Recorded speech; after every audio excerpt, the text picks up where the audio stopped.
কার্যক্রম নিষিদ্ধ আওয়ামী লীগের কর্মসূচি ঘিরে রাজধানী জুড়ে নিচ্ছিদ্র নিরাপত্তা, গুরুত্বপূর্ণ সড়কে তল্লাশি, স্বাগত জানিয়েছে সাধারণ মানুষ। বিচার প্রক্রিয়া বাধাগ্রস্ত করতে বিশৃঙ্খলার পাঁয়তারা বলছে প্রসিকিউশন। শেখ হাসিনা মামলার রায় ঘিরে সরকার বিরোধী প্রোপাগান্ডার অভিযোগ। রাষ্ট্রীয় সুবিধাভোগী দলগুলো স্বৈরাচার পুনর্বাসনে কাজ করছে, অভিযোগ বিএনপির। দাবি আদায়ে যমুনার সামনে অবস্থানের হুঁশিয়ারি জামায়াতের। এবং ডেঙ্গুতে সারা দেশে আরও 5 মৃত্যু, চলতি বছরে মোট সংখ্যা বেড়ে 323, একদিনে হাসপাতালে ভর্তি 1139 জন।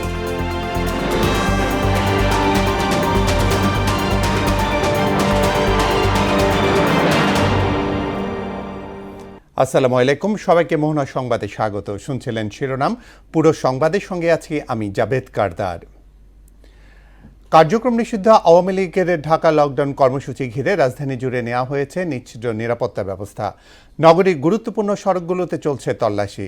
আবার রাজধানীর বাইরে থেকে আসা গণপরিবহনগুলো তল্লাশি করা হচ্ছে চেকপোস্টগুলোতে।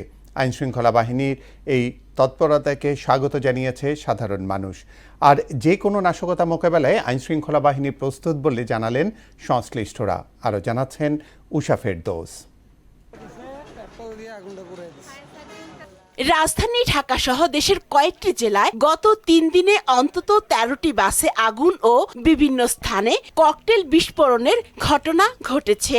এসব ঘটনায় জনজীবনের নেতিবাচক প্রভাব পড়ছে। পলাশবাড়ির ওই দিক আগুন দিছে গাড়ির মধ্যে। আতঙ্ক তো আছে, আমরা তো একটু ভয়ে থাকি, সেভ করে চালাইতেছি। বৃহস্পতিবার জুলাই হত্যাযজ্ঞে অভিযুক্ত ক্ষমতাচ্যুত প্রধানমন্ত্রী শেখ হাসিনা সহ 3 জনের বিরুদ্ধে দায়ের করা মামলার রায়ের দিন নির্ধারণ করার কথা আন্তর্জাতিক অপরাধ ট্রাইব্যুনালের। রায়ের তারিখ ঘোষণা ঘিরে এরই মধ্যে কার্যক্রম নিষিদ্ধ আওয়ামী লীগ ঢাকা লকডাউন কর্মসূচি ঘোষণা করায় নিরাপত্তা ব্যবস্থা জোরদার করেছে ঢাকা মহানগর পুলিশ। কিছুদূর পর কিন্তু আমরা এই অভিযানটা কিন্তু পরিচালনা হচ্ছে। আমরা বারবার চেষ্টা করছি এই মোটরসাইকেলগুলো আমাদের গ্রিপে নিয়ে আসার জন্য, অর্থাৎ আমরা চেক ব্যাক করব, তারপর দেন ওনাকে আমরা সন্দেহ মনে হলে জিজ্ঞাসাবাদ করব। যদি সন্দেহ না মনে হয় বা সেফ মনে হয় তাহলে তাদেরকে আমরা ছেড়ে দিচ্ছি। রাজধানীর আমিনবাজারে চেকপোস্টে প্রায় সব রকম যানবাহনই তল্লাশি করে আইনশৃঙ্খলা বাহিনী। ঢাকা আরিচা মহাসড়ক হয়ে অন্তত 16 জেলার যানবাহন রাজধানীতে প্রবেশ করে। জননিরাপত্তার স্বার্থেই এই তল্লাশি বলে জানান কর্তব্যরত আইনশৃঙ্খলা বাহিনীর সদস্যরা। জনগণ যাতে কখনো স্বাভাবিক জীবনযাপনে যাতে কোনো ব্যাঘাত সৃষ্টি না হয় সেই লক্ষ্যে আমরা চেকপোস্ট করে কোনো নাশকতা দ্রব্য বা কোনো কিছু পাওয়া যায় কিনা সেই লক্ষ্যে আমরা চেকপোস্ট করে যাচ্ছি। সাধারণ মানুষও এ তৎপরতাকে ইতিবাচকভাবে দেখছে। এত তো নিরাপত্তা মনে হয়। নাশকতা এড়ানোর জন্য ওনারা যে পদক্ষেপ নিচ্ছে এটা আমি ভালো চোখে দেখছি। সাধারণ মানুষ যেন হয়রানি না হয়। পয়েন্টে এই জিনিসগুলো হয়, তা দুষ্কৃতী লোকগুলো যাতে, খারাপ লোকগুলো যাতে প্রবেশ না করতে পারে ঢাকা শহরের ভিতরে। তবে এতে সাধারণ মানুষের যেন ভোগান্তি না হয় সেদিকে খেয়াল রাখার আহ্বানও জানান তারা। উষা ফেরদৌস, মোহনা সংবাদ, ঢাকা। এ নিয়ে আরও জানতে রাজধানীর হাইকোর্ট এলাকা থেকে সরাসরি যোগ দিচ্ছেন সহকর্মী মনিরুল ইসলাম।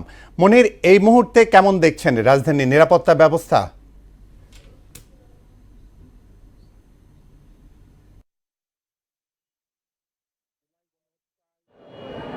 জাবেদ, আসলে আপনি জানেন যে জুলাই গণহত্যার যে বিচার প্রক্রিয়া সম্পন্ন করতে ইতিমধ্যেই কিন্তু আন্তর্জাতিক অপরাধ ট্রাইব্যুনাল গঠন করা হয়েছে এবং সেই আন্তর্জাতিক অপরাধ ট্রাইব্যুনালের 1 নম্বর প্রধান আসামি কিন্তু যে পলাতক প্রধানমন্ত্রী শেখ হাসিনা, এবং সেটির কিন্তু কালকে এই যেই গণহত্যার যে রায়ের যে দিন ধার্য করবে কিন্তু কালকে দিন ঘোষণা করবে।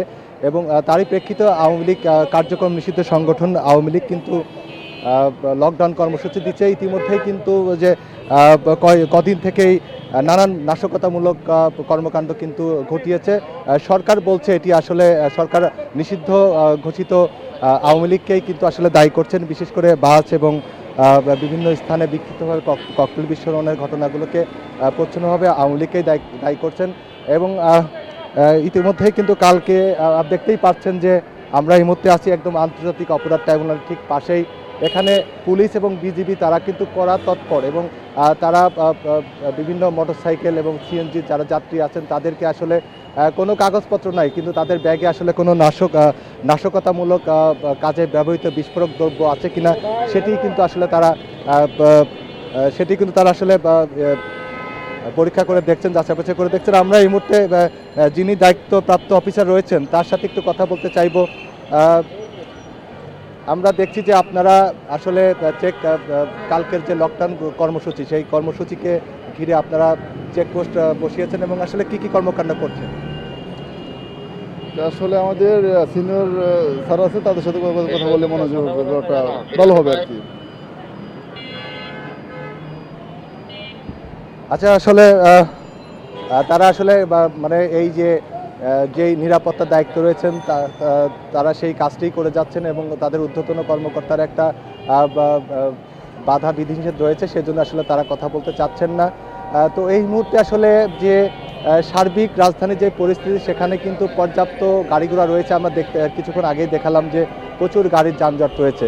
তো জাবেদ, আমার কাছে এই ছিল লকডাউন কর্মসূচিকে ঘিরে সবশেষ পরিস্থিতি। ধন্যবাদ আপনাকে মনির।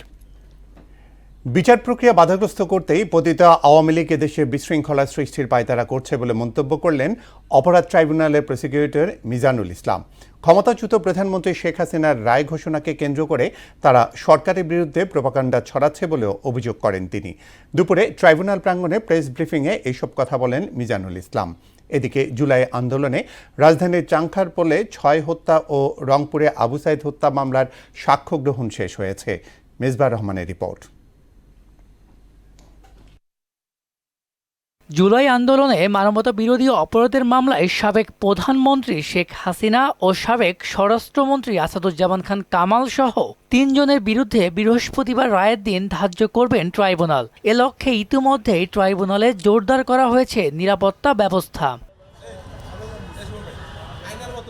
ট্রাইব্যুনালের প্রসিকিউটর মিজানুল ইসলাম জানান, দেশে বিশৃঙ্খলা সৃষ্টির অপচেষ্টা রুখে দেবে আইন শৃঙ্খলা রক্ষাকারী বাহিনী। দেশে যে বিশৃঙ্খল পরিস্থিতি সৃষ্টি করার অপচেষ্টা চালানো হচ্ছে, তার জন্য আমার বিশ্বাস আইন শৃঙ্খলা রক্ষাকারী বাহিনী দৃঢ়তার সাথে এ ধরনের পদক্ষেপকে রুখে দেবে। থ্রেট টু জাস্টিস নয়, বিচার বাধাগ্রস্তের অপচেষ্টা চলছে বলেও জানান তিনি। আমি থ্রেট টু জাস্টিস মনে করি না, তবে তারা এই বিচারকে বাধাগ্রস্ত করার জন্য এটা করছে, এটুকু বলতে পারি। এদিন জুলাই আন্দোলনে রাজধানীর চাংখারপুলে ৬ জনকে হত্যার ঘটনায় করা মামলায় ডিএমপির সাবেক কমিশনার হাবিবুর রহমান সহ ৮ জনের বিরুদ্ধে আংশিক সাক্ষ্য দিয়েছেন মূল তদন্ত কর্মকর্তা মনিরুল ইসলাম। অন্যদিকে রংপুর বেগম রোকেয়া বিশ্ববিদ্যালয়ের শিক্ষার্থী আবু সাইদ হত্যা মামলায় ১২তম দিনের সাক্ষ্য গ্রহণ শেষ হয়েছে। মেজবাহ রহমান, মোহনা সংবাদ, ঢাকা। কাল দুপুরে জাতির উদ্দেশ্যে ভাষণ দিবেন প্রধান উপদেষ্টা প্রফেসর মোহাম্মদ ইউনূস। রাতে প্রধান উপদেষ্টার উপপ্রেস সচিব আবুল কালাম আজাদ মজুমদার এই তথ্য নিশ্চিত করেন। ভাষণে জুলাই জাতীয় সনদ ও সংস্কার প্রস্তাব বাস্তবায়নের বিষয়ে সিদ্ধান্ত জানাতে পারেন বলে ধারণা করা হচ্ছে। এছাড়া গণভোটের বিষয়ে দিক নির্দেশনা আসতে পারে। বাংলাদেশ টেলিভিশন, বিটিভি নিউজ এবং বিটিভি ওয়ার্ল্ড ভাষণটি সরাসরি সম্প্রচার করবে। রাষ্ট্রীয় সুযোগ গ্রহণ করা একটি দল স্বৈরাচার পুনর্বাসনে সুযোগ করে দিচ্ছে বলে অভিযোগ করলেন বিএনপির ভারপ্রাপ্ত চেয়ারম্যান তারেক রহমান। একই সঙ্গে দল বিশেষের আনুগত্য ছেড়ে সরকারকে জনপ্রত্যাশা পূরণে কাজ করার তাগিদও দেন তিনি। এই সময়ে নির্বাচন বাধাগ্রস্ত করতে উদ্দেশ্যপ্রণোদিতভাবে নানা সংকট সৃষ্টি করা হচ্ছে বলে অভিযোগ করেন দলের মহাসচিব মির্জা ফখরুল ইসলাম আলমগীর। বিকেলে রাজধানীতে এক অনুষ্ঠানে এইসব কথা বলেন তারা। তানজিদ ভূঁইয়ার প্রতিবেদন। জাতীয় বিপ্লব ও সংহতি দিবসের ৫০ বছর পূর্তি উপলক্ষে রাজধানীর আগারগাঁওস্থল চিন্মৈত্রী সম্মেলন কেন্দ্রে এ আলোচনা সভার আয়োজন করে বিএনপি। এতে অংশ নেন বিভিন্ন রাজনৈতিক দলের শীর্ষ নেতারা। বিএনপিকে বহুদলীয় গণতন্ত্রের প্রবর্তক দাবি করে জুলাই সনদ বাস্তবায়নে দলের অঙ্গীকার পুনর্ব্যক্ত করেন স্থায়ী কমিটির সদস্যরা। এদেশের ছাত্র জনতা এবং শহীদ রাষ্ট্রপতি জিয়াউর রহমানের সুযোগ্য উত্তরসূরি ফ্যাসিবাদ বিরোধী গণতান্ত্রিক আন্দোলনের সর্বোচ্চ নেতৃত্ব জনাব তারেক রহমানের নেতৃত্বের মধ্য দিয়ে বাংলাদেশ মুক্ত হয়েছে।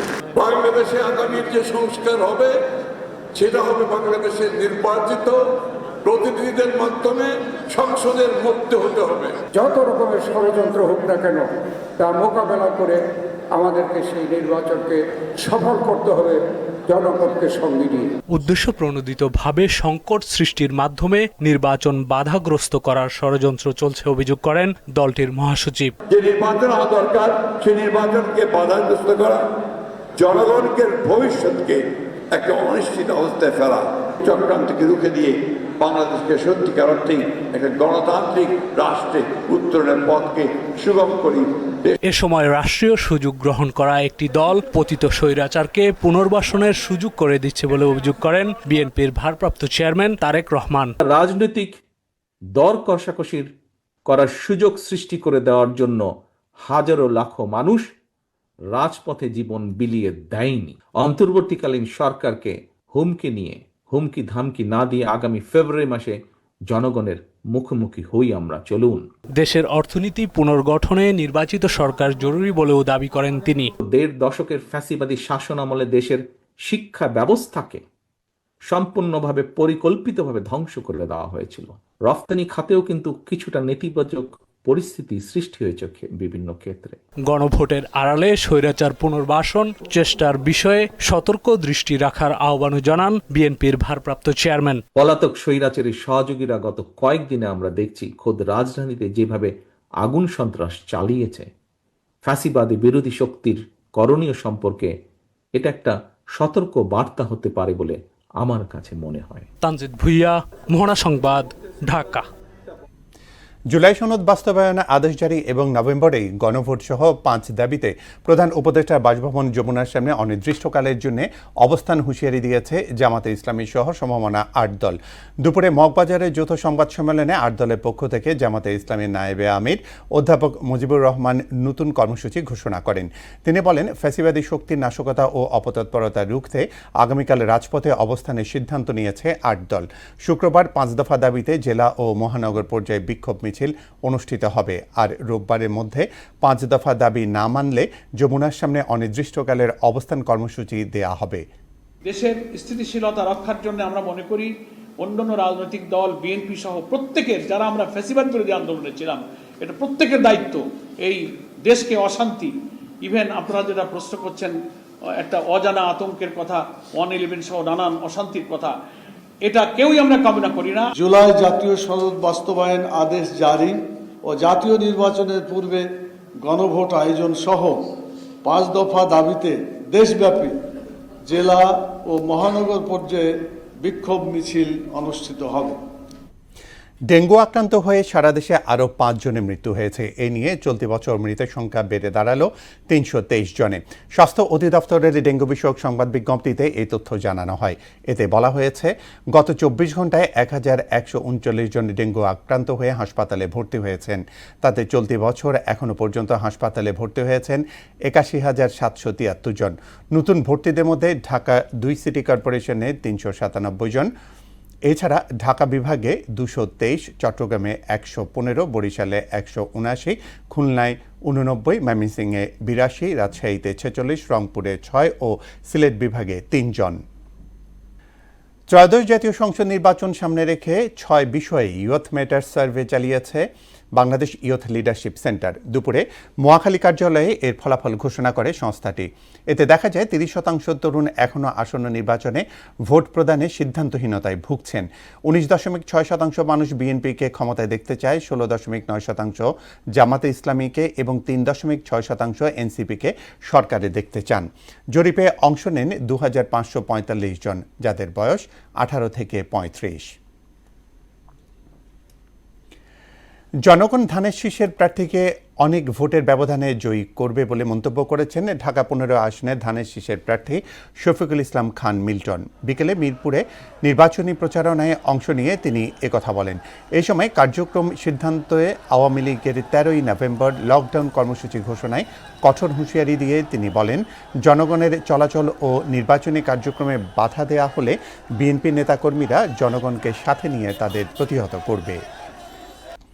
জনগণ ধানের শীষের পক্ষে ছিল। ঢাকা 15 আসনের মানুষ ধানের শীষের জোয়ার উঠেছে এবং আগামী দিনে অনেক ভোটের ব্যবধানে ধানের শীষের প্রার্থীকে বিজয়ী করবে। প্রয়াত ফ্যাসিস্ট সরকারের দোসররা আগামীকাল 13ই নভেম্বর লকডাউন দিয়েছে, জনগণকে নিয়ে লকডাউন মোকাবেলা করা। গাজীপুর 6 আসন পুনর্বহালের দাবিতে ঢাকা ময়মনসিংহ মহাসড়ক অবরোধ করে বিক্ষোভ করেছেন রাজনৈতিক নেতাকর্মী সহ স্থানীয়রা। সকাল 10টা থেকে 11:30 পর্যন্ত টঙ্গীর চেরাগালী, কলেজ গেট ও এরশাদনগর এলাকায় অবস্থান নেন বিএনপি ও অঙ্গ সংগঠনের বিপুল সংখ্যক নেতাকর্মী। তারা প্রথমে বিক্ষোভ মিছিল নিয়ে মহাসড়কের পাশে মানববন্ধন করেন, এক পর্যায়ে মহাসড়ক অবরোধ করেন। এদিকে একই দাবিতে জামাতে ইসলামী টঙ্গী গাজীপুরা এলাকায় মানববন্ধন ও বিক্ষোভ করেছে। আন্তর্জাতিক প্রসঙ্গ। যুদ্ধবিরতির মাঝেই মাত্র 1 মাসে গাজার 1,500 স্থাপনা ধ্বংস করেছে ইসরায়েলি বাহিনী। বিবিসি ভেরিফাইয়ের বিশেষ প্রতিবেদনে এই তথ্য উঠে এসেছে। এদিকে সংবাদ মাধ্যম আল জাজিরা বলছে, যুদ্ধবিরতির পর থেকে ইসরায়েল এ পর্যন্ত 282 বার শর্ত ভঙ্গ করে হত্যা করেছে 242 ফিলিস্তিনিকে। অন্যদিকে দেশটি গাজায় শিশুদের টিকার 16 লাখ সিরিঞ্জ প্রবেশে বাধা দিচ্ছে বলে অভিযোগ করেছে ইউনিসেফ। বিস্তারিত কাজী শাহরিনের ডেস্ক রিপোর্টে। যুদ্ধবিরতির 1 মাস পার হলেও বন্ধ হয়নি ইসরায়েলি বর্বরতা। এর মধ্যেই শর্ত ভেঙে একের পর এক হামলা চালিয়ে এ পর্যন্ত 242 ফিলিস্তিনিকে হত্যা করেছে আইডিএফ। এ সময় আহত হয়েছে 6 শতাধিক মানুষ। যুদ্ধবিরতি শুরুর পর থেকে ইসরায়েল 282 বার শর্ত ভঙ্গ করেছে বলে আল জাজিরার এক প্রতিবেদনে দাবি করা হয়। গাজার সরকারি মিডিয়া অফিসের বরাতে আল জাজিরা জানিয়েছে, ইসরায়েল 88 বার বেসামরিক নাগরিকদের ওপর গুলি ও হলুদ রেখার বাইরে আবাসিক এলাকায় 12 বার অভিযান চালিয়েছে, 124 বার বোমা হামলা এবং 52 বার জনগণের সম্পদ ধ্বংস করেছে। এছাড়াও ইসরায়েল গত মাসে গাজা থেকে 23 জন ফিলিস্তিনিকে আটক করেছে, যা যুদ্ধবিরতি শর্তের স্পষ্ট লঙ্ঘন। এদিকে বিবিসি ভেরিফাই বলছে, 1 মাসে গাজায় 15 শতাধিক স্থাপনা ধ্বংস করেছে আইডিএফ। বিবিসি ভেরিফাই দ্বারা পর্যালোচনা করা স্যাটেলাইট চিত্রগুলোর মাধ্যমে উঠে এসেছে এ তথ্য। এরই মধ্যে উপত্যকাটিতে শিশুদের টিকা দেওয়ার 16 লাখ সিরিঞ্জ, সোলার চালিত ফ্রিজ এবং বেবি ফর্মুলার বোতল সহ অত্যাবশ্যকীয় সামগ্রী গাজায় প্রবেশে বাধা দিচ্ছে ইসরায়েল। এর ফলে যুদ্ধবিধ্বস্ত এলাকায় সাহায্য পৌঁছতে দাতব্য সংস্থাগুলো ব্যর্থ হচ্ছে বলে অভিযোগ করেছে ইউনিসেফ। কাজী শাহরিন, মোহনা সংবাদ। লিবিয়ার উপকূলে নৌকাডুবিতে অন্তত 42 অভিবাসন প্রত্যাশী নিখোঁজ হয়েছেন। এদের সবাই নিহত হয়েছে বলে আশঙ্কা করছে জাতিসংঘের অভিবাসন বিষয়ক সংস্থা IOM। সংস্থাটি বলছে, নিখোঁজদের 29 জন সুদান, 8 জন সোমালিয়া, 3 জন ক্যামেরুন ও 2 জন নাইজেরিয়ার নাগরিক। লিবীয় কর্তৃপক্ষ তথ্য মতে নৌকাটিতে 49 জন অভিবাসন প্রত্যাশী ছিলেন। এদিকে জর্জিয়ার আজারবাইজান সীমান্তের কাছে বিধ্বস্ত হওয়া তুর্কি সামরিক বিমানের 20 আরোহী নিহত হয়েছেন বলে জানিয়েছে তুরস্কের জাতীয় প্রতিরক্ষা মন্ত্রণালয়। শেষ করব মোহনা সংবাদ। যাবার আগে শিরোনামগুলো জানিয়ে দিচ্ছি আরও একবার।